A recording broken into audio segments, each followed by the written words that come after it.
ሞታለሁ እኔ ሞታለሁ ለመሰለሽ 3 ጊዜ ኦፕሬሽን አድርጌያለሁ ነገርሽ ነበር መድኃኒቱ ይሄ ብሮሽኑ መርፌ ሙወግሽ ምናምን አለ ከምትወስጂ መድኃኒት ጋር ባዶ ሆድሽ ትዛቢያለሽ እኔ ሞታለሁ ልጆቼን ትቼ ሞታለሁ ነበር ሌሎቹ ግልጽ መናገር ትንሽ እርሻ ትንሽ የራሳቸው ቤት ምናምን አላቸው የኔ ለየት ያለ ነው በግልጹ እኔ ምግብ ዜሮ ነኝ ወይም ደሞዝ ምናምንም የለኝም ልጆቹ አሉኝ ይሄ እዚህ አገሬም አይደለም አገሬ ሌላ ቦታ እንደነገርኩሽ ምንም ነገር የለኝም ምንም በችብርም ባላገኝ ሞት ነበር ልጆቼም እንደመሆኑም አላቀም በግልጹ ማለት ነው በግልጹ አንዳንዴም ተኝቻ አስባለሁ እኔስ መድኔ ናት በቃ መድኔ መዳኛ በቃ ማለትስ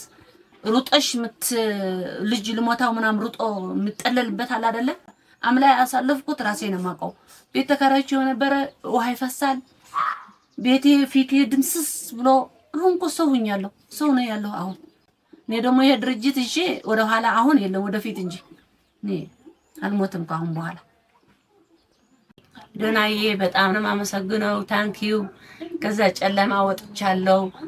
ገና ደግሞ አኳራሻለሁ በጣም ነው ማመሰግንሽ አመሰግናለሁ ልጆቼም ትምርታቸው ጀምረዋል ባንቺ ምክንያት ነውና አመሰግናለሁ በዛም ደግሞ እናንተም አመሰግናለሁ